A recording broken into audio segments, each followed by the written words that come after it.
The June 14th, 2023 meeting of the San Mateo County Board of Education will come to order. As is our practice, this meeting is being recorded. The board provides remote access for members of the public and welcomes all community members joining in person and remotely. The board is following the requirements of Assembly Bill AB 2449, which enables remote participation by board members only under specific circumstances. We use simultaneous interpretation in Spanish for those attending virtually through the end of public comment. Translation will continue further into the meeting if people are utilizing the channel. Thank you to our interpreter, Teresa Mendeville, for joining us remotely. For meeting attendees wishing to access the Spanish translation channel on Zoom, click on the interpretation button on the menu bar. We ask that all speakers be mindful of the Spanish interpretation and speak slowly and clearly. I ask board members to speak directly into the microphone and remind all speakers who are wearing masks to remove their masks when speaking in order to be clearly heard by all attendees. Item 1B is the approval of the agenda. Is there a motion to approve the agenda? So moved. Second. There is a motion to approve the agenda made by Mr. Cannon and a second by Mr. Limpert. Is there any further discussion? All those in favor say aye. Aye. All those opposed say no. The agenda passes with unanimous vote, and the agenda for tonight's meeting has been approved. Item 2 is public comment.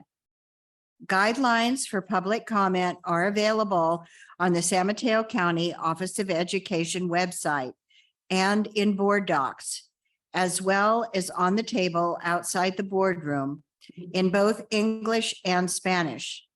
If there are speakers who require Spanish interpretation, our interpreter, Ms. Mendeville, will interpret following each speaker's comment. At this time, members of the public may provide comment for topics not included on the approved agenda. The County Board of Education does not act upon any matter that has not been agendized except under limited circumstances as permitted by law.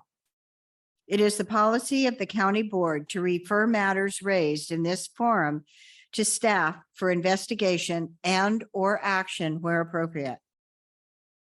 Superintendent McGee, do we have any comments submitted prior to the meeting? We have one comment that was submitted electronically from Colleen Yu from the 17th District PTA. It's been forwarded to the board and will be posted on the board's website. It's Colleen notes that they have a board meeting tonight, so she wasn't able to attend in person, but has a lot of information about the virtual convention they're going to be convening starting tomorrow with a list of interesting topics, including hazing, safe storage of firearms, which I know we will be discussing tonight, protection of and support for LGBTQIA youth, and other safe schools issues. They have new officers and all the other information is included in your email report. Okay, thank you very much. Speakers are invited to make live comment and have 3 minutes to speak. The board's executive assistant, Jennifer Perna, will keep the time and advise when the speaker has 30 seconds left. Please keep within the time limits. To make a comment over Zoom, members of the public may use the raised hand feature.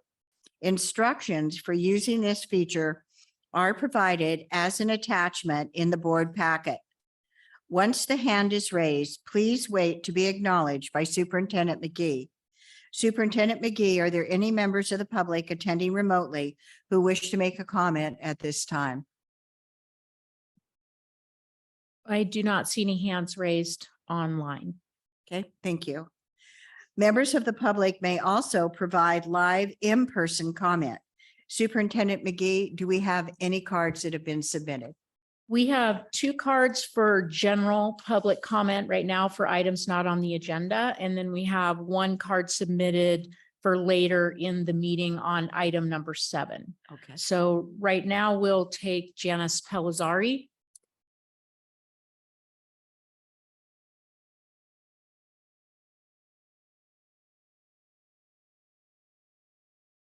Good evening, President Gerard. Um, Um, I don't think the microphone's on. Can you pull it closer? Closer. Closer? Yeah, let's try that.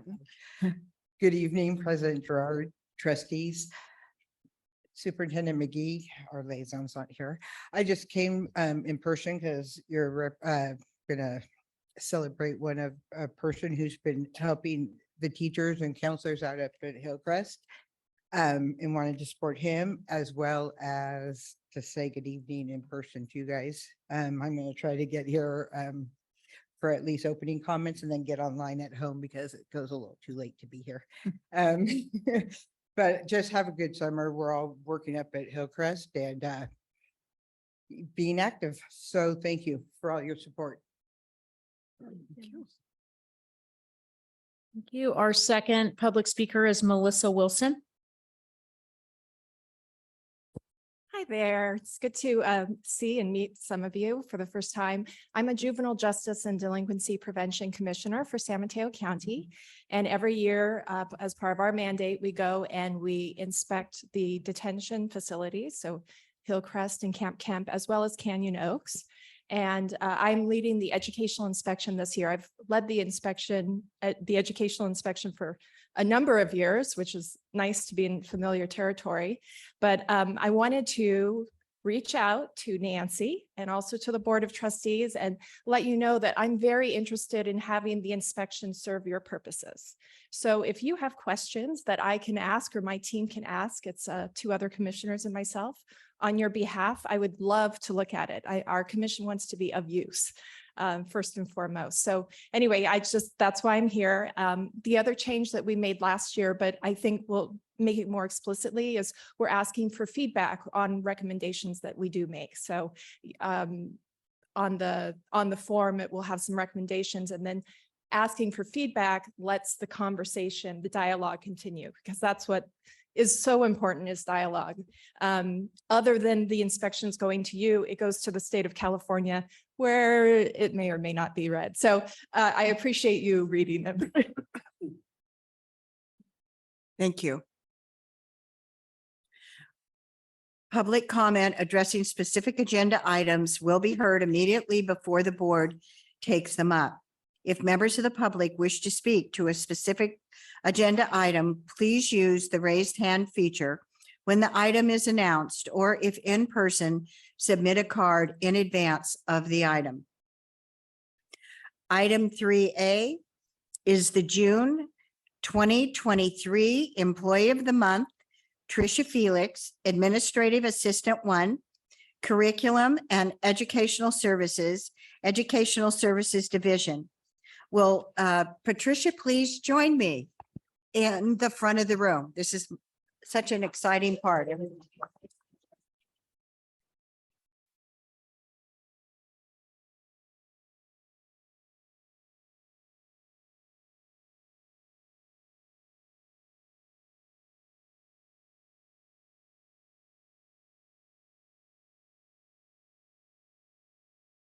Well, Tricia, I'm going to read some wonderful things that your fellow workers have said about you, and we are so pleased to have you as our June 2023 Employee of the Month.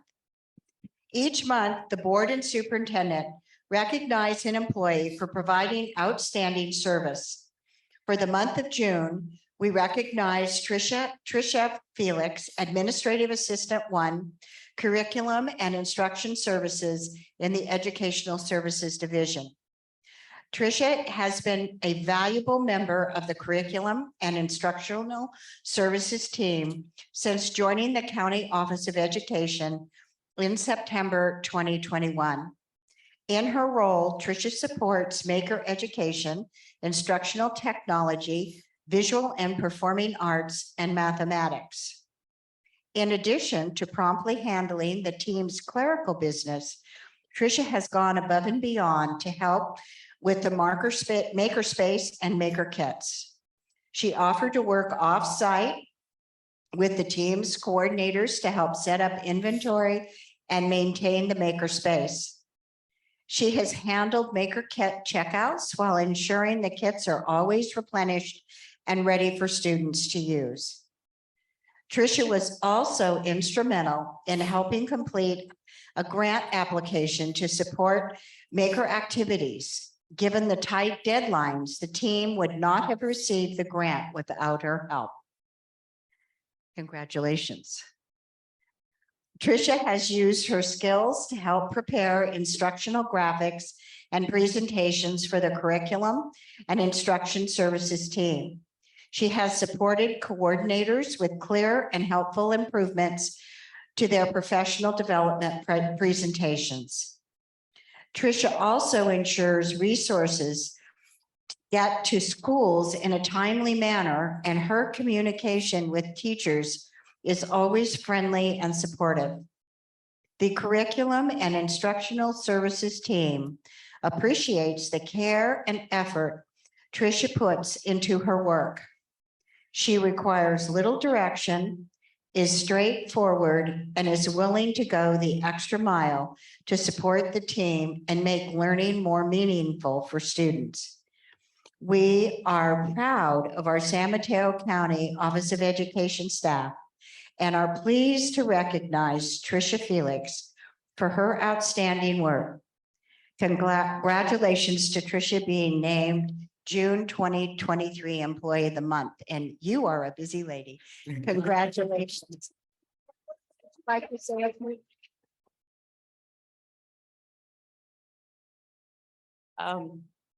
Thank you, Board President Gerard. Good evening, everyone. I'm very uncomfortable being center of attention, so I'm going to keep it short and sweet. I want to thank my team and to whoever nominated me. I do my best because I believe in the work that you do. And I also want to thank, also want to thank the people who came in support tonight, and to those who've been extremely encouraging since this news has gone out. Your words and your presence tonight has not gone unnoticed and is truly kind. Ooh, thank you. Oh my gosh.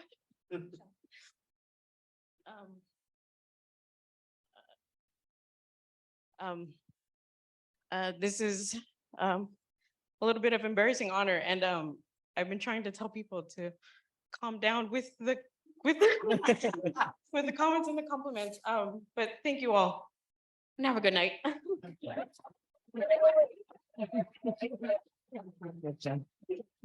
Thank you so much. And we do have a couple of little tokens of our appreciation. We have an Apples Award, and we also have a little check for you to do a little something special with. And again, congratulations so much, and thank you for all you do.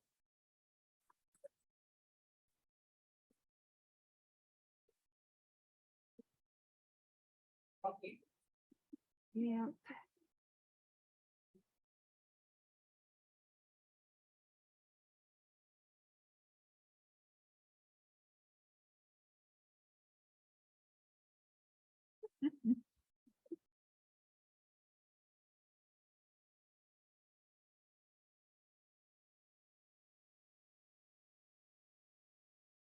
Our next item is 4A.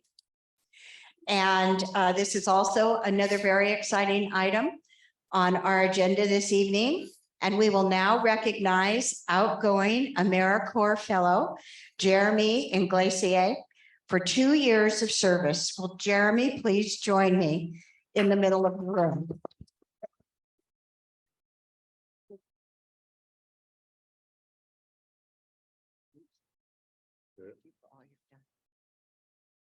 Today, the board would like to recognize a special honoree, Jeremy Inglesier, an American Corps Fellow who has worked with the San Mateo County Office of Education's Foster Youth Services programs for the last 2 years, double the length of typical service. During that time, Jeremy has made a tremendous impact on the program and the students we serve. Jeremy, who was a foster youth himself, has been passionate about providing students in foster care with the support he himself did not receive while he was in that system.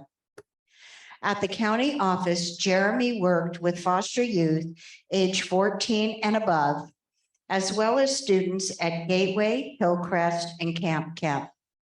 He was able to connect and build trust with the students with whom he interacted. Jeremy worked with county office students to complete college financial aid forms, and his support helped to increase the FAFSA completion rate from 65 to 81%. That's phenomenal. Congratulations. He also transformed the KC Life Skills Assessment, which many students loathed, into a fun game, decreasing the time it took students to finish while also increasing the completion rate. Jeremy found even more ways to serve students. He successfully connected with the community partners to facilitate opportunities for employment and help lead the Transitional Youth Summit. Jeremy has been a valuable team member and has improved the way in which the county office engages with youth. His colleagues will miss him. I'm sure our students will too. We are all grateful for his service and know that Jeremy will continue to have a positive and lasting impact on youth. On behalf of the board, I am happy to congratulate and thank Jeremy for his leadership as an AmeriCorps Fellow over the past 2 years in his work with the Foster Youth Services Program. Jeremy, congratulations. We're so proud of you. Would you like to say a few words? I'm a little sweaty. I just want to say thank the board, Nancy and the team, Chris, Mary, Michelle somewhere around here, Patricia, just everybody here for the acknowledgement and for the opportunity to shed some light for the youth and help guide them in the right direction in the future. So I appreciate that. Thanks for the acknowledgement. Well, we appreciate you. And we'd just like, as a little bit of a token, to present you with this certificate of appreciation. So Jeremy, thank you so much for everything you've done. Thank you.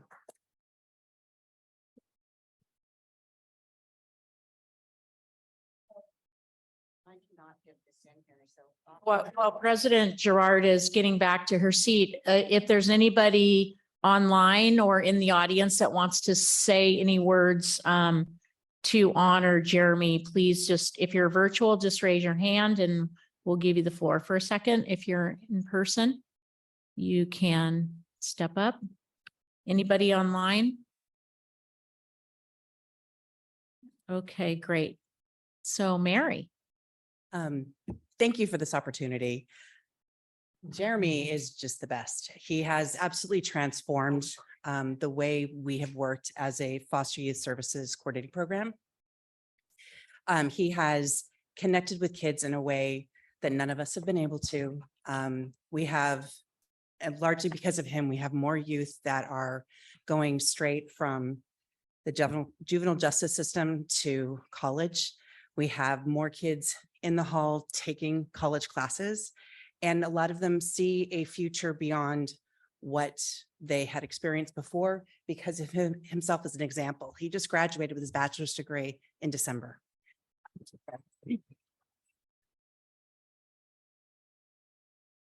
Jeremy has amazing plans He has plenty of ideas, and he has starting a nonprofit called FosterFi to teach financial literacy to foster youth, because that was one thing that he did not get so much when he was in the system.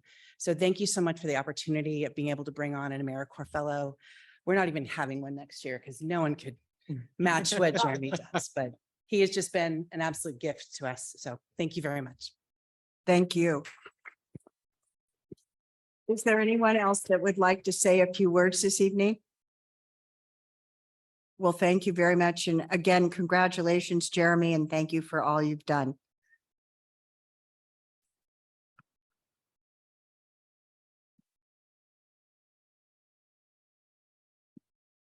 Item 5A, is there a motion to approve the minutes of the May 17th, 2023 regular board meeting as presented? So moved. Is there a second? Second. There is a motion to approve the minutes of the May 17th, 2023 regular board meeting made by Ms. Alvaro and a second by Mr. Torres. Is there any further discussion? All those in favor say aye. Aye. All those opposed say no. The motion passes with a unanimous vote, and the minutes of the May 17th, 2023 regular board meeting have been approved. Item 6 is the consent agenda. The consent agenda is not debatable and requires unanimous vote for passage. An item may be removed from the consent agenda and placed on the regular order of business for separate discussion and action if any member of the board, the superintendent, or the public so requests. Is there a motion to approve the consent agenda? So moved. Second. There is a motion to approve the consent agenda made by Mr. Cannon and a second by Mr. Limpert. Is there any further discussion? All those in favor say aye. Aye. All those opposed say no. The motion passes with a unanimous vote and the consent agenda has been approved.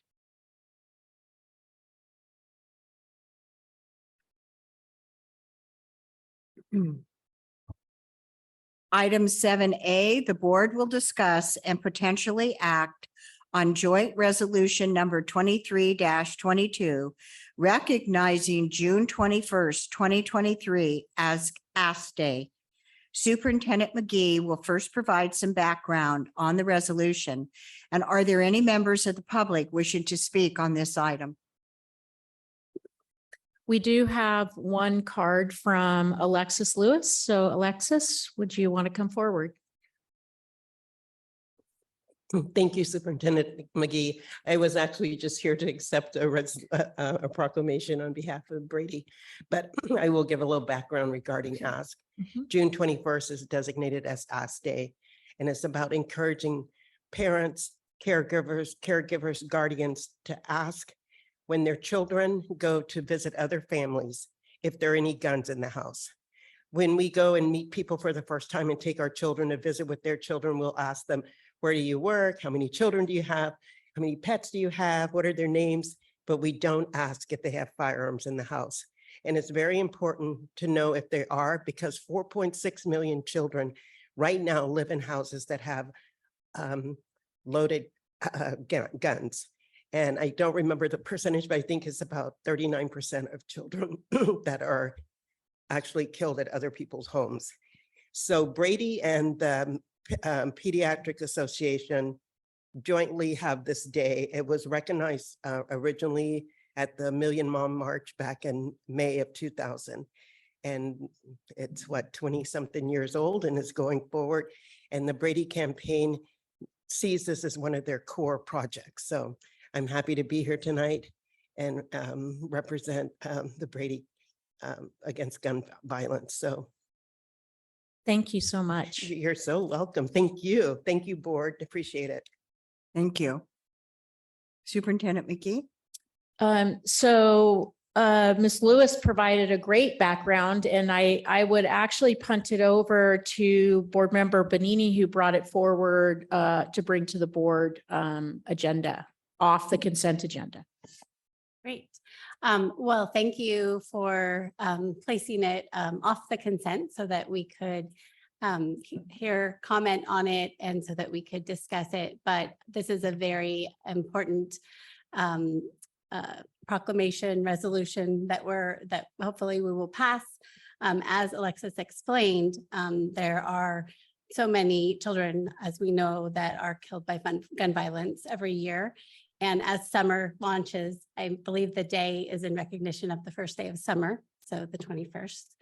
And so it would just be great if the board could support this as Ask Day. And so that we can encourage students within San Mateo County to ask have parents ask if there are unlocked guns in homes that they visit during the summers to hopefully reduce those statistics or eliminate them for our county. Thank you. Are there any other comments or questions from the board? Ms. Alvaro? Thank you. Thank you for bringing this forward, all of you. This is a wonderful idea. My one comment, request, and I'm going to direct this to you from the Brady Initiative, is perhaps some sort of script or follow up in terms of like, I don't know, commercials or something. This is the way you ask, because I can see it. I think about, I mean, my son is antique at this point, but I can remember, him being little and going over to somebody's house for the first time and saying, okay, do you have any animals? Because he has allergies. So that was an easy thing to ask. I'm trying to imagine myself walking into the house of, one of his new classmates and saying, and do you have any unlocked guns in the house? It would be, it's a wonderful thing to do and an important thing to do. I just think it would be a difficult thing to do. And so if there were some sort of campaign around, this is how you do it, here's the words, and maybe make it something a little bit fun and like, we made up ways to teach kids how to wash their hands properly. And it wasn't just saying, wash your hands for 20 seconds. It was saying, here's a little song, here, I'm not saying you have to write a song, but something to make it a little bit easier for parents meeting the parents of their friends, their kids' friends for the first time and asking that question and getting a response that isn't, a negative knee-jerk kind of response. So anyway, that's my only request. I think it's a wonderful idea and I'm happy to support it. Ms. Bonini? Oh, I think that's a great idea. And I believe, in trying to raise awareness around it, I hadn't heard of it before. And obviously it's been around for such a long while. And so I think maybe it will become more commonplace, right? If we make it so. And one of the things that someone mentioned to me that I just wanted to share is that it might be, they felt this, the person who shared this with me, a parent said, if I were to ask another parent if there was a gun in the house, just that question, versus an unlocked gun, Right. Yeah. they may be less, feel like it was a little less judgy by the fact that they had, a firearm in the house. Mhm. The question isn't suggesting they shouldn't have one if they don't want to have one, but that hopefully it's locked if it's there. So that helped me understand it more. And make it maybe easier to ask it in that way, but I can completely see where that would be helpful to have. Sure. That is the question. The question is to ask if there's an unlocked gun in your home. And I think, I know with my children, they're adults now, I have grandchildren, but I did tell them when they went to a house, if they had a gun, to call me. And then that way I could maybe talk to the parents and ask them about, was the gun locked up, with the kids? No, how did my daughter know that there was a gun in the house? So those kind of things. And we never ran into that, but that was a rule that I had with my children. So I think a lot of the, who should own that? Our parents, guardians, or caregivers. You shouldn't really put that on children to do, but the question is to ask if there's an unloaded gun do you have an unloaded gun in your house, or your pets rabies shot or caught up with their shot. So yeah, I guess you can kind of do it in an easy way. You can probably tell when you're talking to other parents, just say, my child's safety, just like you, my child's safety is very important to me.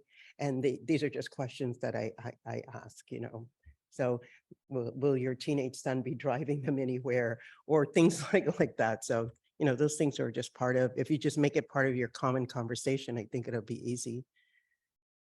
And that was a good question too. Thank you. Thank you. Thank you. Are there any other questions or comments? Is there a motion to approve joint resolution number 23-22, recognizing June 21st, 2023 as AST Day? So moved. Is there a second? Second. There is a motion to approve joint resolution number 23-22, recognizing June 21st, 2023 as AST Day, made by Ms. Bonini and a second by Mr. Torres. Is there any further discussion? All those in favor say aye. Aye. All those opposed say no. The motion passes with unanimous vote, and joint resolution number 23-22, recognizing June 21st, 2023 as AST Day has been approved. Yes, Ms. Bonini? I just wanted to say to Alexis, thank you for being here. And also, we're still signing the resolution. So I think we can probably provide you with a copy at some point. soon. Thank you. Item 8A, Chris Schaus, Associate Superintendent, Educational Services Division, will highlight a few aspects of San Mateo County Office of Education's 2023-2024 Proposed Local Control and Accountability Plan, LCAP. Before we begin, are there any comments from the public? Associate Superintendent Schaus? Good evening, Board President Gerard, board members, Superintendent McGee. Pleasure to stand before you. We've had a couple of sessions already this year in terms of progress that's been made in the LCAP. You have a final version amongst you currently, in addition to some slide pieces that we'll be going through this evening. Just to orient you to the work and to bring public up to speed as well. And looking at the LCAP process, we'll be going through this evening the timeline review of the marks that we said that we were going to hit, as well as the engagement summary, goals and metrics. The two pieces that we're going to spend some time on are the reflections. So 2 pieces within the LCAP pull out kind of the summary of those pieces that came out through the metrics. So what were those successes? And then what were those next identified needs? And then followed by, as a result of those things, what are the increased or improved services within the action? Followed by the last piece, which will be the budget overview. Keep in mind, we are in year 3, so we're moving into year 3 with this. So we'll kind of go through the orientation of draft and language. But prior to that, to give you an idea of that timeline right behind you, and the font seems very small from here right now, but what I will say is off to those arrows, it does indicate the dates that we've actually hit those marks to make sure that the board is aware, as well as the public, as we progress through the process of LCAP. That final star piece that you see down there is June 28th. So that would be at our next board meeting that we would be proposing the actual adoption. So tonight, we're going to be going through the LCAP pieces and some of the findings, followed by a public hearing right after this that will allow the public to also be able to engage in those comments. Reminder to folks that this is what the actual report includes. So it's about an 80-page document this year. It ebb and flows depending on the year and what the narratives and the metrics look like. It goes from everywhere from general information to really looking all the way down at the metrics and the outcomes that we've had for each and every individual action step. And then it finishes really with talking about what are those proposed increases or improved services, as well as the expenditures that will be going with it in this next incoming year or proposed.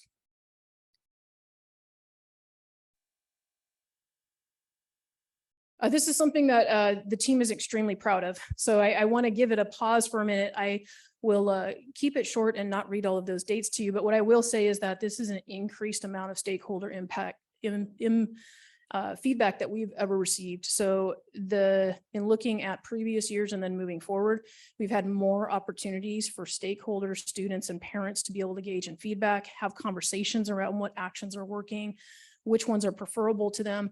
And we've done a really good job at being able to hear those voices and bring those pieces forward within the improved services that you'll see this evening as well. Orientation, those full language goals. So the last time we met, we were indicating to you that you'll start to see those shift as we rewrite in the incoming year to make those slightly more digestible. We did receive feedback that because we're not in a full rewrite, to leave those full language goals in their full form at this time. So you will see those highlighted. That is that upper section that you see that says full language of the goal. Those have not been altered or changed. So the same LCAP that you saw last year in regards to those goals, that is the exact same language and goals that you will see in the year coming in. You'll also see us kind of align out those metrics as we did in the progress session in terms of what is within each of those categories. And for easy reference, as you're looking through the LCAP, I dropped the metrics references below so you can see the page numbers that those specific metrics to the goal fit. Goal 2, 3, and 4 are similar in nature, but this is also just to give you some reference points. You'll see the metrics for goal 2 on 26 to 30. Goal 3, you'll see 34 to 40, and then 42 to 43 for goal 4. So those are your reference points to be able to look at the actual 80-page document and see where those outcomes or metrics landed. And this is the piece that I was talking about when we first started. So as we're looking at the reflections, it really becomes the summary of, as we've gone through the metrics, spoken with students, spoken with staff, spoken with parents, spoken with partners, what does it look like? So some of the pieces that we've had in direct success this year have been around all of our programs moving towards strategic planning, which really resulted in a lot further alignment. So you've heard us say it before, but between the WASC, CSI plans, LCAP plans, there are a lot of plans that go into schools. And this really was a push for us to go, let's work smarter and engage people in what we have on the plate versus just continuing to add to the plate. So definitely a piece that we heard back was working for folks in terms of being able to kind of clear the path and know which journey we're coming into. You'll also see a reference to PDSA. So that's that bullet 2 up there. And that really is looking at your PLC cycles, or how are we going to plan, do, study, and act. So as we're going through the metrics and as we've looked at some of the metrics, they're no longer applicable. So there are some pieces that we've had that we pulled through that we thought were really great metrics when we started. And then in actually looking at it and going, should we have pivoted that design? There wasn't really a push to say, should we do it different? Because of how we were collecting data. So that is something that you'll see also on the backside of one of the things that we're going to be working on in growth. The promise here, though, is that staff very much so are around this, and we've moved into the process of starting some education in this area already, but really being particular. This is the way that things come off the plate.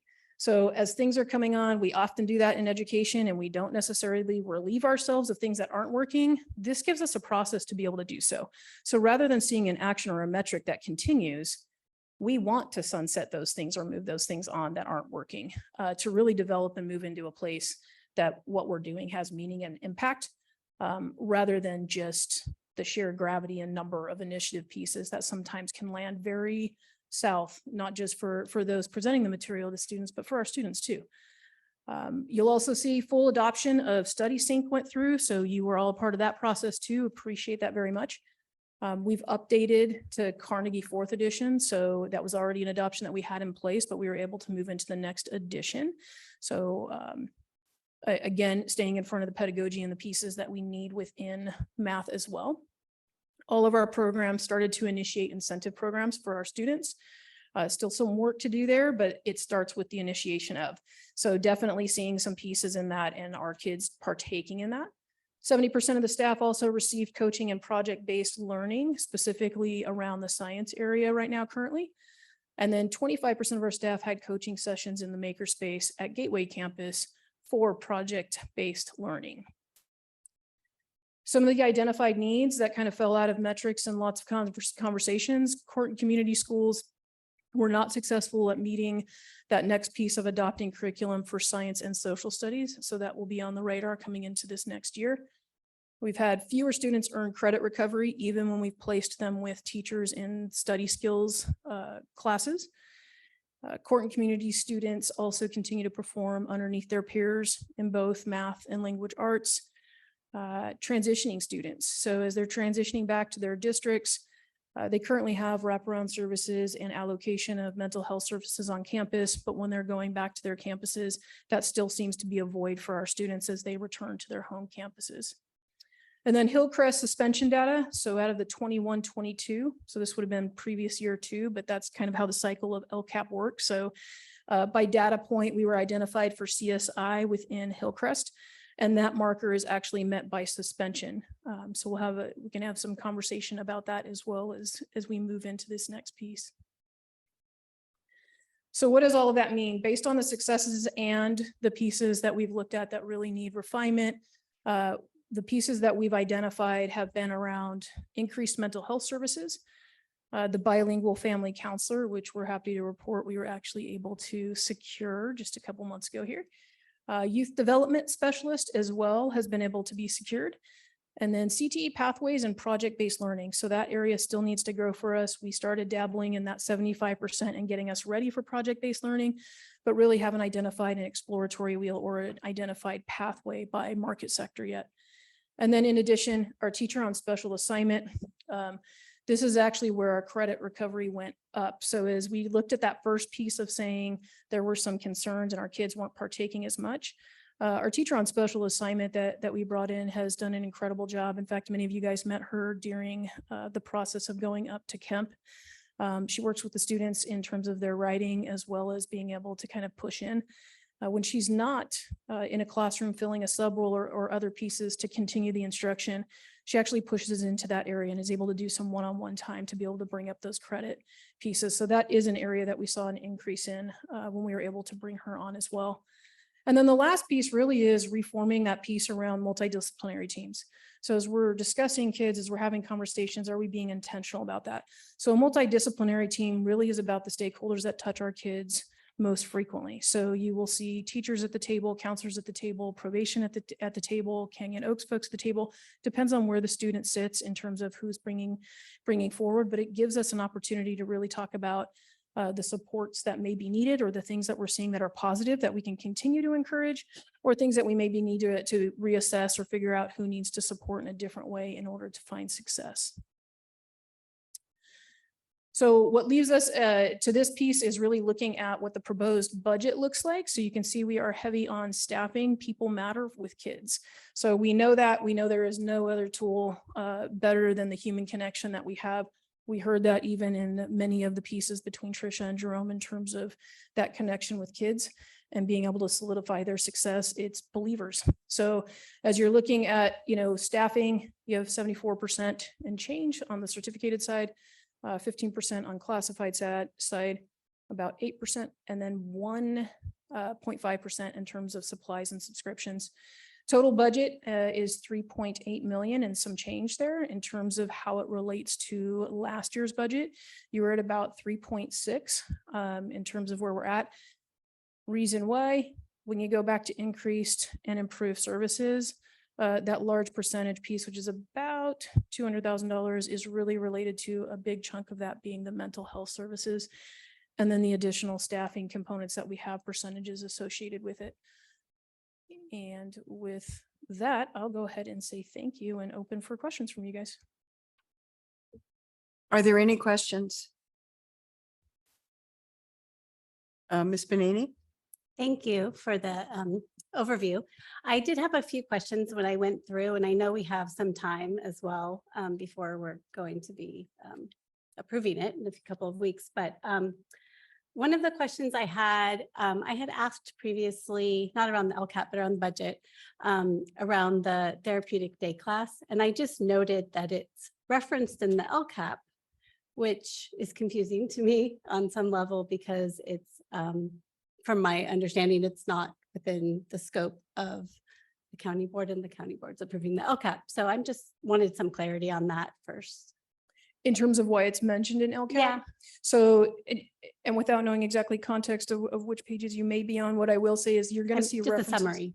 Perfect. So in terms of where it's going to land, keep in mind that this is the end summation and next year's beginning. So that you're seeing the noted piece of what happened this year in regards to TDS, sorry, as it sits on Gateway campus. So since it is a program, it was on our campus, we have to account for it within LCAP, really in what occurred this year.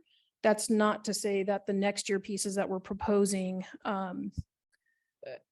it's indicated in there. So the TDS portion is not moving forward into the following year. You will see it referenced as a note of saying what we have done in this past year. Okay, thank you for that. And can you tell me what CSI is? CSI, Comprehensive School Improvement. Okay, thank you. Essentially will be another plan that will come forward for Hillcrest, and the identifying factor was in suspensions. So that will be the area of focus that we need to make sure that we use that money to be able to support less suspensions at Hillcrest. Can I just add on CSI, it's essentially like differentiated assistance for individual schools. So when an individual school's data reaches a certain threshold, then the application for improvement is called Comprehensive School Improvement, right? CSI. So it's a school-based improvement Okay. tool. Is from the it state. related to the dashboard? Yes. Does it Yes. show up there? Yeah, it's all driven by state data dashboard. Okay. Okay. And then I just want a comment actually, and I'm just on, I don't know, page 3 of the summary right here, my comments, around the statistics for, or the percentages, I should say, for students with disabilities. And the, I guess I'm like halfway down the page, and I've been having a question around, then I know we get a data point, right, on the number of students who have IEPs. And I've asked in the past if there's any way to know if we have also students who have 504s and like what that number looks like. Can't remember if we received that in the past. So that would be helpful. And then I had a question around once students are with us, whether they're at Hillcrest or Gateway, do we do any work around assessing them if that's indicated, or finding them, if you will, under Child Find? Are there statistics around that? Sure. If there's indication that they need services or they need to be assessed, we usually work with the district. So it's the receiving school that they would be going back to. It's done for a number of reasons, but essentially within our contracts, it is the resident school that actually performs that. So we'll set up the space to be able to do that. Our psychologist will push in if they're currently at Hillcrest to be able to get some of those reports or interview pieces done. But when they're at Gateway or others and they have accessibility, we've partnered them with their receiving district. Okay, I guess that makes sense. And then they're still with us at that time, so then you'll facilitate it, or if they don't have an IEP, Yeah, you might have so an same pieces, it'll be districts offer a FAPE, if we're able to meet those needs or be able to make sure that we have pairs, et cetera, to be able to support those needs. Okay, and can you tell me whether or not, I know there were some notes about some recommendations from the SELPA, and they were around like CTE, some of it, and around pathways, the CTE pathways. Is that something that I could relate to being like a vocational sort of aspect? Is that related? Only if I just get you don't know not to enough say about it. vocational. So actually you're on the right track. Right. And we just had this conversation too with probation as well. So kind of the landscape is changing, and in education, sometimes we change the names on things and then we forget to tell everybody. This is one of those areas. So vocational, ROP, those things that you've heard in the past really have become CTE. So there was an old school thought, and I say this because we also have the platform to be able to say, and I think helping to educate outside folks too of this area is really important, but it became less than. So vocational trades and the way that people talked about them became less than. And really CTE and career technical education, there are technical pieces involved in what you need to be able to do. So even whether we are talking about trades that have mechanics manuals and pieces like that, they are at higher Lexile counts than most of our 9th grade materials. So really the shift has happened to really talk about these trades as career technical education trades. And one of the things we're looking at doing too is the potential for kids to be able to get this experience, but also be able to, there's pieces that actually will fit their standards needs in addition to. So kids no longer have to choose, they have pathways and options when they get out. So it's just another newer, more There you go. positive way of saying it. I asked because we do actually use the term vocational frequently within the Commission on Disabilities work that we do. And I hear it at the JJDPC and I hear it in terms of trying to, and maybe that's because that better language hasn't filtered to the other groups or populations, but that's good for me to know so that when we're talking about it, I can use the better language. Absolutely. Okay, thank Again, you. I would add that career technical education is more rigorous curriculum. So when we're providing career and technical education, it's high expectations, really college ready materials, and we completely believe that our students can access that material. And that shift has been underway. Honestly, I was back in the classroom when there was a big national grant that moved the career and technical ed into A through G eligible curriculum. And so that's why it's so important, is because this is like more of a culture of high expectations, and the curriculum's definitely more rigorous. And the old idea of kids hanging out, doing auto shop and, working with different kinds of wrenches is gone, because an auto mechanic today has to be able to navigate all kinds of computer systems and software systems. It's actually very rigorous material.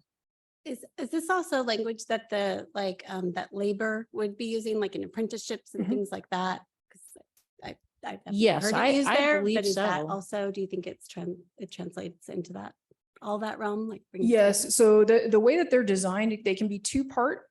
This would be a great conversation. I love this stuff. They could be two-part, which is basically a completer. So any student that takes two within the same domain or same labor market industry and pathway actually is considered a completer. Ideally, they get 3 years. So they get an intro course, their concentration course, and then they end on a capstone. That capstone course is exactly what you're talking about. So they end up with a certification, internship experience. They are already out in the field and connected. A lot of students will get picked up.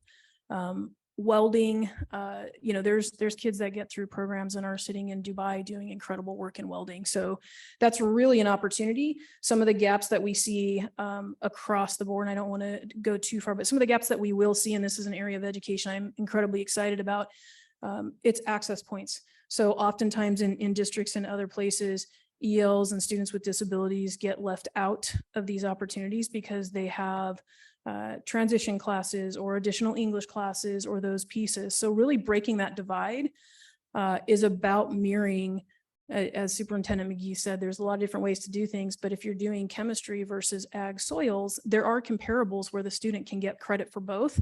So this is a perfect opportunity and win for students to be able to have relevant hands-on learning in technical trades that give them a different opportunity. Yes, they can still go to college once they complete because they're beating both factors, but they also may have a job walking right out the door in high school. Thank you for Of going course. into such detail. It was in the summary. I feel like we're going away from the LCAP. It's part of it. Thank you. Are there any other questions? Okay, well, there's no action on this item. However, excuse me, I turned my page. For item 8B, the public hearing on San Mateo County Office of Education's 2023-2024 proposed local control and accountability plan, LCAP, is now open. Would anyone like to speak on this issue? Okay, hearing none, the hearing is now closed. Thank you. Thank you very much. Item 9A, Kevin Baltima, Deputy Superintendent, Business Services Division, Manette Menino, Executive Director, Internal Business Services, and Wendy Richard, Executive Director, District Business Services, will provide an overview of the San Mateo County Office of Education's 2023-2024 proposed budget. Before we begin, are there any comments from the public?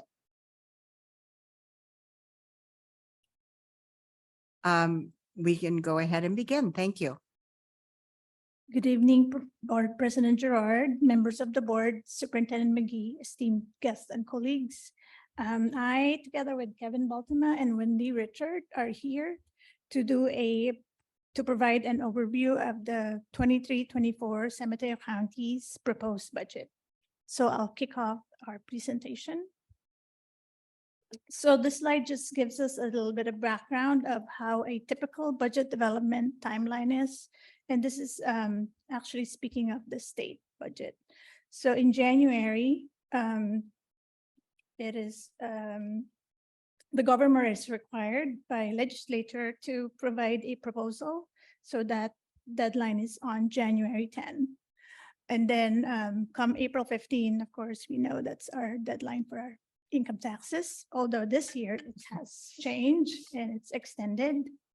And then in May, the governor is also provides a revision to the proposal. So that's identified as his May revise. It's presented around mid-May. And then May through June 14, tomorrow is the deadline for the legislature to approve the budget. In between tomorrow and June 27, the governor can do one of the following: either approve the budget, veto some of the portions of the budget, and then send it back to legislature, or approve them all at once. So from the governor's May revise,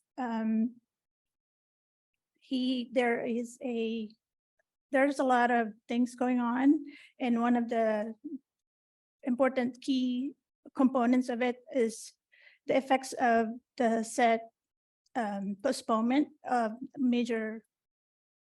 our personal income taxes submissions. So most of the cities within the state were allowed personal income tax and corporate tax returns to be submitted in October, by October 15. So that actually affects the estimation of the budget, and a bunch of a major portion of that is not going to come in reality by October. So that's late in the year. But despite of that, the governor continues to maintain its commitment to education by funding the COLA, or cost of living adjustment, under Prop 98 by that 88.22%. And he also is committed to continuing increasing some of the block grants, the categorical programs that were set in 12-13 before LCFF came about. Some of the setbacks, though, of the delayed in funds, and also some of the volatility in the market, the one-time funds were affected, especially the arts and music and instructional materials discretionary block grant, as well as the learning recovery emergency block grant. So those are just some of the key points from the May revised budget. So from that, we use those information also as guide in developing our budget, and together with these assumptions. So from the May revise, we use the FICMAT COE LCFF calculator from the revenue projections. By that time, we will have our attendance reports, and we use those projections also to come up with revenue numbers. From those numbers, we also look at very important position control in updating any changes in staffing, and also counting in any vacant positions. We also look at the restricted part of the revenues to make sure we are adjusting them for any one-time monies that are expiring or are no longer moving forward. It's also important to note that in our proposed budget, we have no, we did not include, or there are no compensation increases because that is now open for 23-24. Negotiations will be open for all bargaining units in 23-24. But we did include all statutory benefits that are known, especially retirement, STRS and PERS, unemployment rates, and workers' compensation.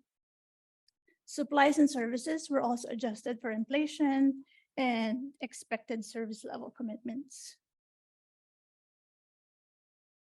So this is just a snapshot of the income statement of the county as it is presented in the SACS report. You'll see this in your packet. So this is just an, summary of the top part shows all the revenues, of course, the expenditures as they are outlined in those object codes. And then from this, we could see that the change in fund balance under the unrestricted is about 3.1 million. In the unrestricted, it shows a negative number because we are now spending down all our one-time monies. And that gives us a net change in fund balance of about 1.5 million. This one is just another way to present because this is how we've shown you before in the past. So we just want to be consistent in this presentation. This one specifically shows what our LCFF revenue is, taking out the excess property tax, giving us a net of 34 million after that 31 million goes back to the state for 23-24. And of course, and then it gives you the same number at the bottom as we've seen in the previous slide, same change in fund balance summary. I will now pass it on to Wendy, who will continue with this presentation.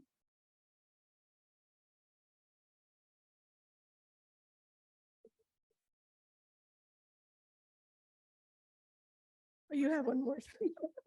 One more slide. Sorry, this is one more slide for me. So this is just a summary. I know it's so small, but just to give you an overview by manager code, all the contracted services budgeted for next year.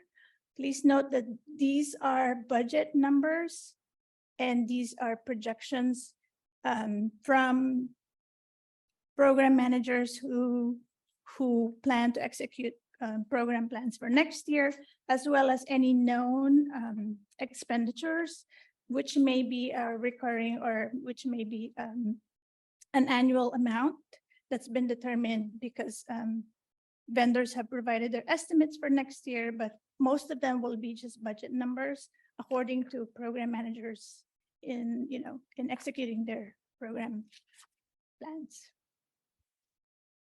This is now Wendy's.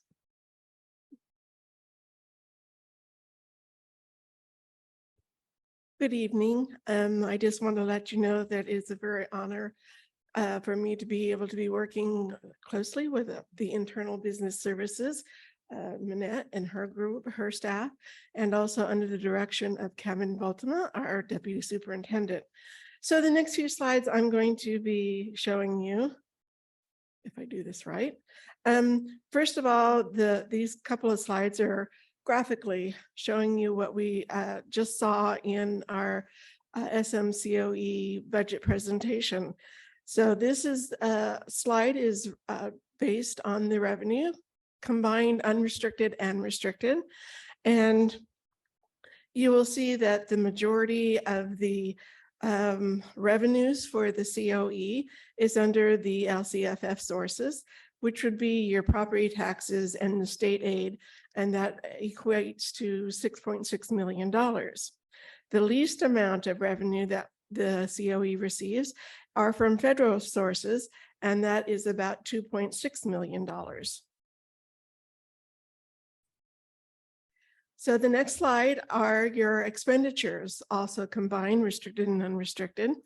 And It gives you the percentages of each category of expenditures that we have.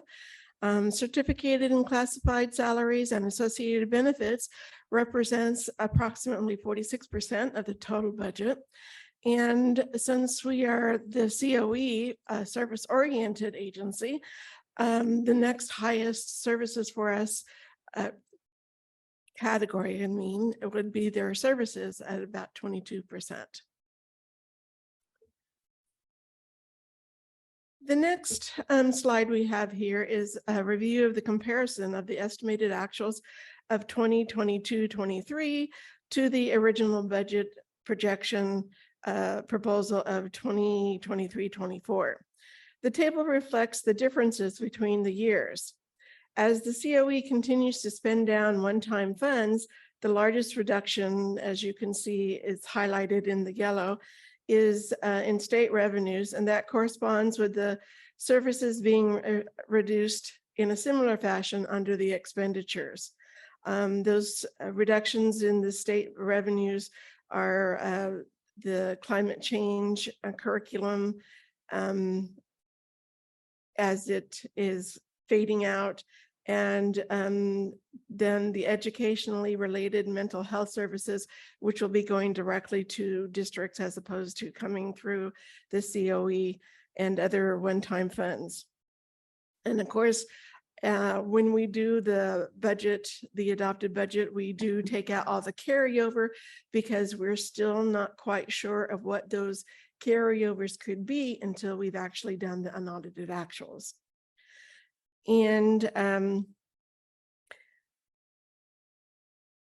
as mentioned from Manette, you'll see that we're looking at our estimated actuals where we had a reduction of 422,000 as a change of balance to the proposed 23-24 having a surplus of $1.6 million. Keeping in mind always, and I have to say this many times, that the budget is a living, breathing document and will change over the next year. The next few slides that we will be looking at will represent the court and community schools. And this particular slide, we have the Gateway Community School, and it's projected to be approximately $1.1 million. And what we need to emphasize here is that you'll see that the revenues are entitled tuition, which means it's a bill back to the districts, and that's how this is a particular program is funded. The same can be true with the Canyon Notes. It's also a bill back to the districts. And Canyon Notes is projected to be approximately $763,000 for the year. Keep in mind, as Manette said earlier, that the budget assumes a full staffing in place. And as we go throughout the year, if vacancies still are occurring, the budget will be reduced and adjusted based on those items. Both Canyon Oaks, and I already said this, both Canyon Oaks and Gateway Community are programs that are charged to the districts, and thus the revenues are coming from tuition. The next two slides are going to be focusing on your court schools, and the first one we have here is the Hillcrest. And what you're seeing here is the revenues that are associated with the court schools are the property tax transfers and the contribution from unrestricted sources. This does not include any of your federal revenues that would be used to also assist in funding the Hillcrest budget. And Hillcrest is budgeted to be $921,000. And if you compare just these revenues and expenditures with last year's, it is about $86,000 more. But again, that's because when we do the adopted budget, we are doing it at full staffing. And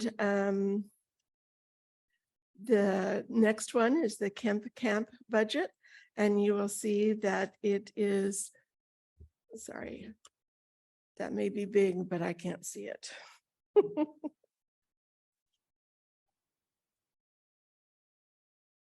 This one is $499,000 projected. Again, it is only based on these types of revenues. It does not include the other revenues that would be associated with it to run this program. And sorry, but I have to do this again. I have to repeat myself. These are just the adopted budget, and it is going to change, and it should be changing constantly because all kinds of things happen as we go through the year. And I'm going to now hand it off to Kevin, who will give you information about the multi-year projections.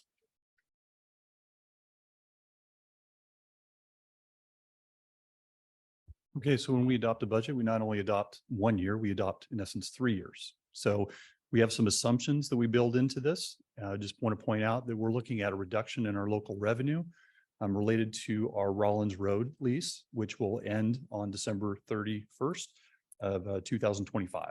So that's why you see that local revenue going down. We do include the cost of living adjustment at 8.22% in the current year, and then we're relying on school service estimates for cost of living adjustments into the next 2 years at 3.94 and 3.29%. We do budget for step and column increases for staff, and we also increase for estimated savings for retirements. We do have STRS and PERS included, but for us, STRS costs are remaining constant across all 3 years. Our supplies and services are increased by the Consumer Price Index as listed there. And we do have our election costs agreed to the timing in which we have board members who will be elected. It's a large number, and that was kind of a historical base going past. I think it'll come in less than that, but we're using a past trend to kind of put that number in place. So the multi-year projection, we're only looking at the unrestricted side of the budget, and we're doing that because the restricted side of the budget will live within our means. If we have grants that end, we reduce our expenditures. So focused in on the unrestricted side of the budget, you'll see our total revenues, almost $75 million. And then you see our total expenditures going up slightly. The interfund transfer out is the $500,000 that goes into our deferred maintenance fund. And then we have our contributions to other programs that are relatively flat across all 3 years. So what we see bottom line, our net increase or decrease in fund balance in the current year at 3.1 million, but then that goes down to 1.265 million in the 24-25 year, and then remains consistent into the third year out.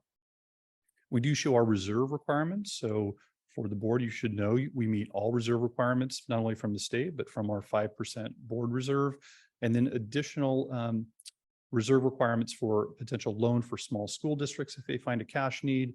And then we have our lottery unrestricted dollars that we keep in reserves. Even with those things, we have positive changes in fund balance in all 3 years. We do want to show this continued SMCOE presentation, specifically because we know we don't get to keep excess property taxes at the County Office of Ed like other basic aid districts do. So what we show here is our LCFF revenue, and then the other outgo is the amount of money we're sending back to the state. And you will see for this year, 22-23 was the first year of a new LCFF formula where we actually received some additional dollars. And as our former board member, Mr. Ross, would point out, for the first time, this number is actually going down. So the amount of money that we're sending back to the state because of that new formula allows us to hold on to a few more of those dollars.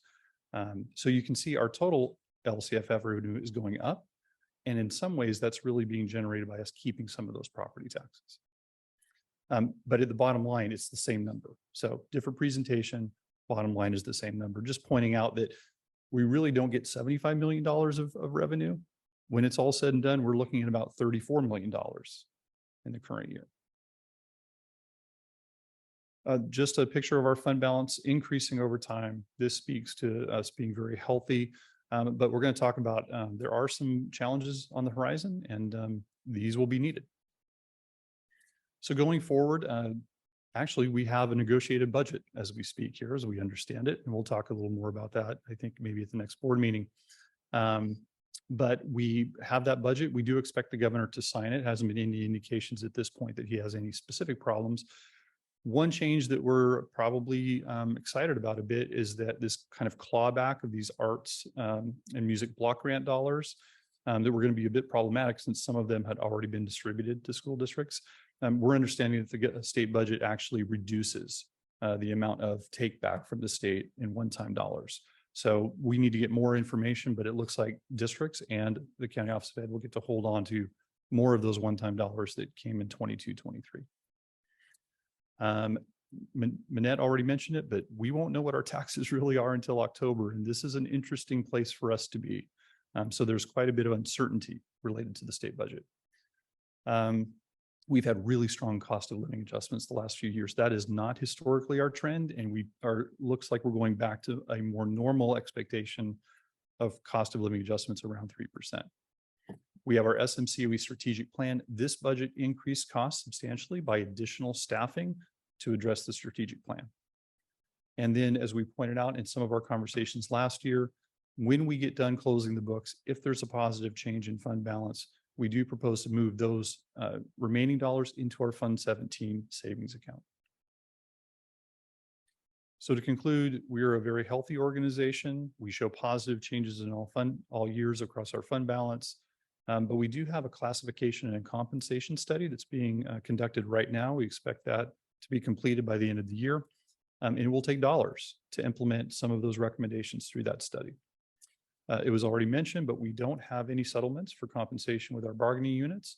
And as we start looking at priorities, obviously making sure that we have a well-paid workforce and we can recruit and retain quality employees is important. But certainly a caution about the future economy. We know that we're all living it. So close watch on the state budget to see how that plays out, because that certainly impacts education. So with that, any questions? Happy to try and answer. Ms. Alvaro? Thank you. Thank you, all of you, for this presentation. It's really helpful. And thank you also to Ms. Schaus. I'm not sure if this is a question or a comment, but I'm going to throw it out. So this document that says LCFF budget overview for parents, hopefully is going to lose a whole lot of weight before it's ready for parents, because it's the whole LCAP. And I think people need a quick summary. But I have a request, which is this chart. I'm going to channel Joe Ross here. This chart that says projected revenue by fund source has this lovely number of like 66 million, right?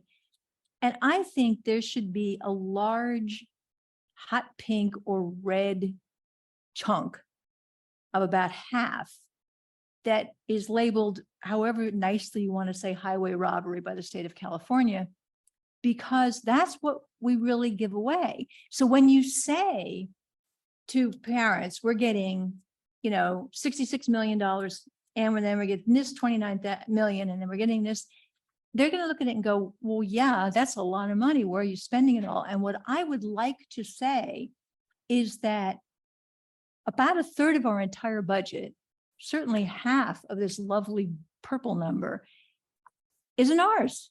We don't get to keep it. And I know there's this little chipping away over the next several years, and that's lovely, but it's not a lot of money that they're chipping away. We're still giving a lot of it back. And so I just think both to say, hey, we were up at Camp Kemp, and one of the little girls said, you guys have a lot of money, and if you just stop holding on to all of it and spend some of it on what we need. And I thought, and it wasn't the time to get into it with her, but and Mr. Gerard said some good things about the way we listen and the way we budget.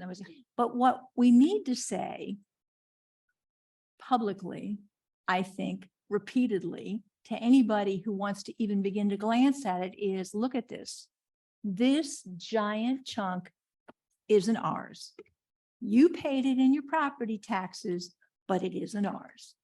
And I just think both in reality to explain to people where the money's going, but also, in a political way to say, if you have a problem with this, let's talk about where that money's going. That's my request. I'll make a note and follow up with our ed service team on our LCAP presentation. Can I ask a clarifying question? So I completely hear what you're saying about the adding an additional pie slice in that graphic, and we can explore whether that's available to do. I want to better understand your question about the budget overview for parents document Oh, yeah. itself. That I believe that's a page inside the LCAP. It's not a separate, how does that work? What I'm seeing is this 80-page document in my hands that says LCFF budget overview for parents. And I know that the LCAP is most of it, but I'm still looking at what looks to me like a lot of text. I'm not sure how that works out. What's Sure. your, So it actually is a requirement for us to do it in a specific manner. So we're limited by the platform that we're allowed to put in the template. So what I can say we could probably do is we can add language within the narrative that it allows us to, but in terms of graphically doing it different or adding pie charts to it, it's not something the state would allow me to put forward on the LCAP product itself. what about then? Thank you for that. What about a separate document that's sort of a executive summary for parents? That, okay, you can have this 80-page document because that's what the state wants us to give you. But here's a little 2-page or 3-page pullout. That's sort of like a communication tool is what Yeah, you're talking yeah, about. yeah. Yeah. Yeah, that's exactly what I'm looking for. We can Thank do you. that. And I really would love to see this just big, because No disagreement.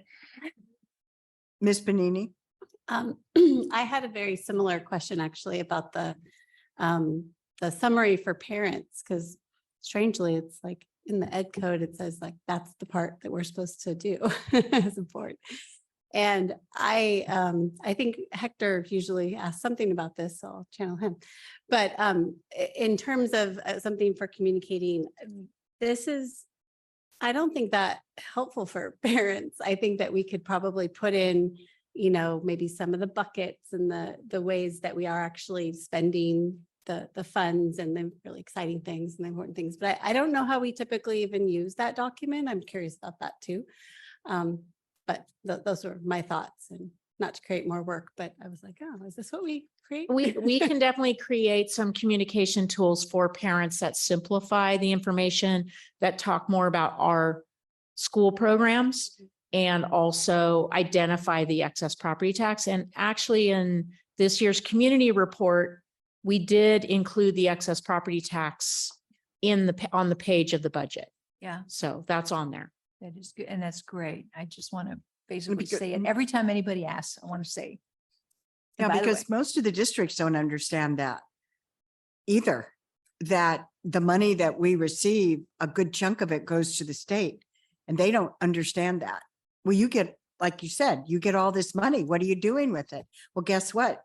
It's going to the prisons. That's where Putting what it we're in an doing with it. envelope and putting a stamp on it is what we're doing with it. Of course. Yeah, so. Sorry. Are there any other questions? Mr. Ross would be proud of you all.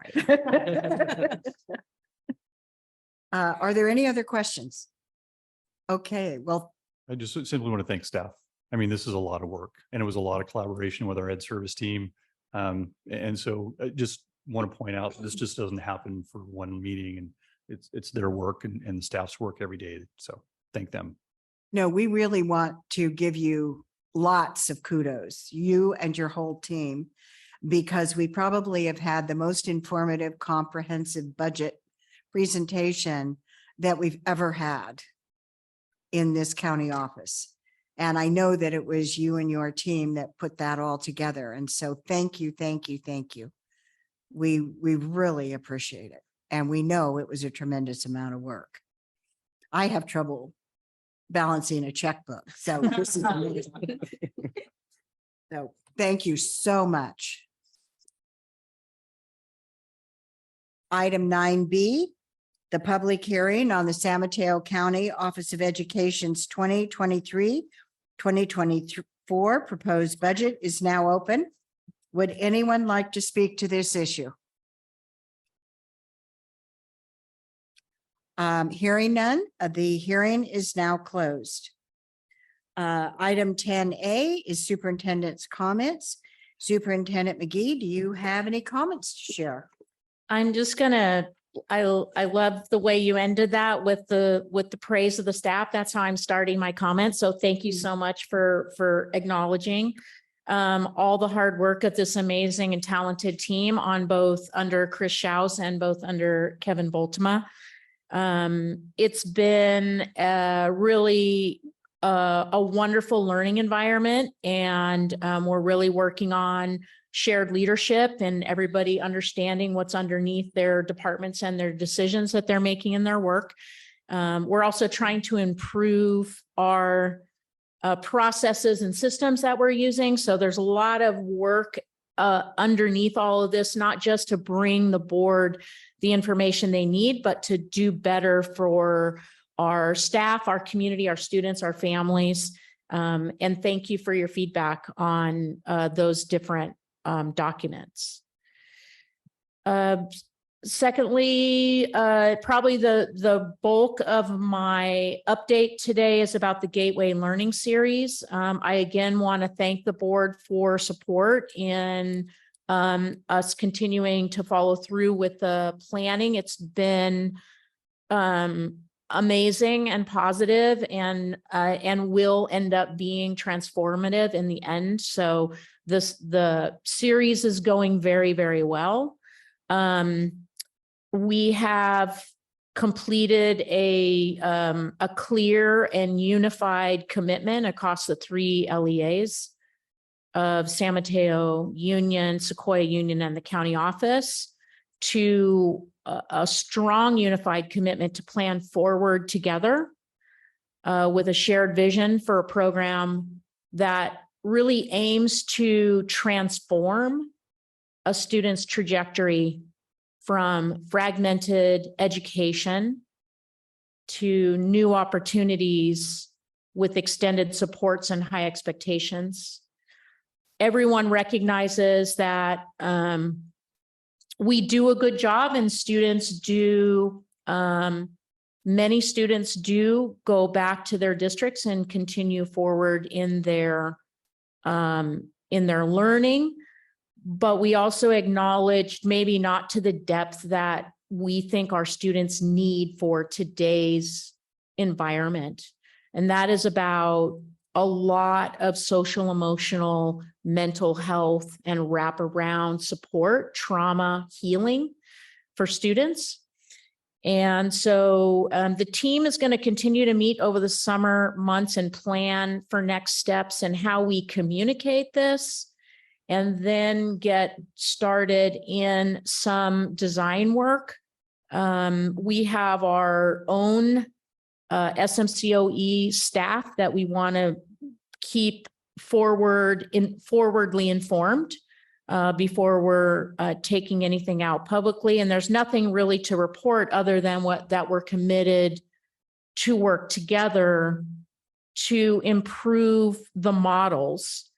And we've also determined that I will bring a full report to the board on July 19th about the learning series, about some of the aspects that we want to together see happening for students, opportunities that we want to bring forward.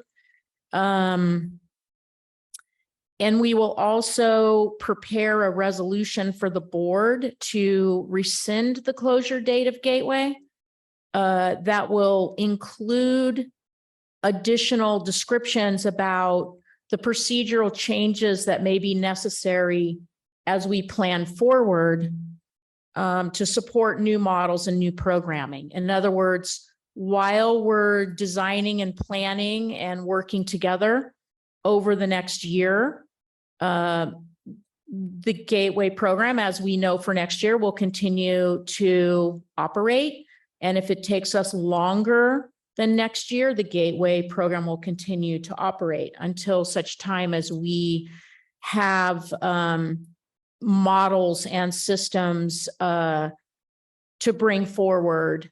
And so the resolution will be twofold. One, to rescind the closure date, and two, to inform the board of the different kinds of changes that may be ahead, but that would, everyone would be fully informed about before those things would happen. So I don't want to say, I really am looking forward to a full presentation on July 19th. Between now and then, I'll be communicating with all of our own SMCOE staff about the intended plan to rescind the closure date, and that there will be deep planning. And then I want to honor and recognize our staff's work this year on their strategic planning, of which we looked at and discussed during the Gateway Learning Series, and definitely feel that the strategic efforts that the SMCOE staff has identified for improvement are in complete alignment with the way in which the whole community would like to see things move forward. So these things will work compatibly together. And I'm very pleased with where we're, the direction that we're going. I think everyone will be inspired and excited about the work that's ahead. And in the meantime, we will continue to serve students with all of the best of our resources that we have available currently.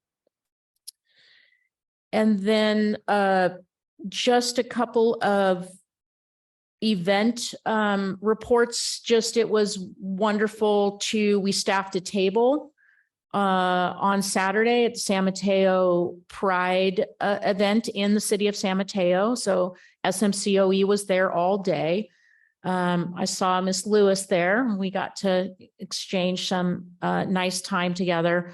But the thing that struck me the most and was so really powerful was the number of families who came to our table with their children, and really thanked us for the leadership that we're doing with our districts.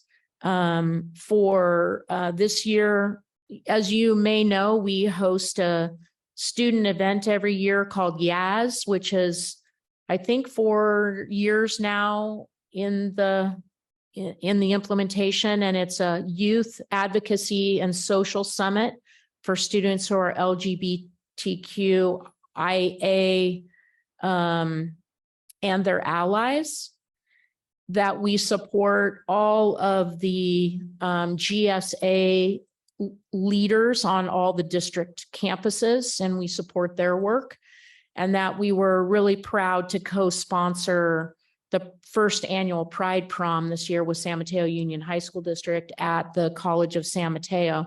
And we were able to share these actions along with all the different training and support that we do for teachers and various school districts as they ask for that work.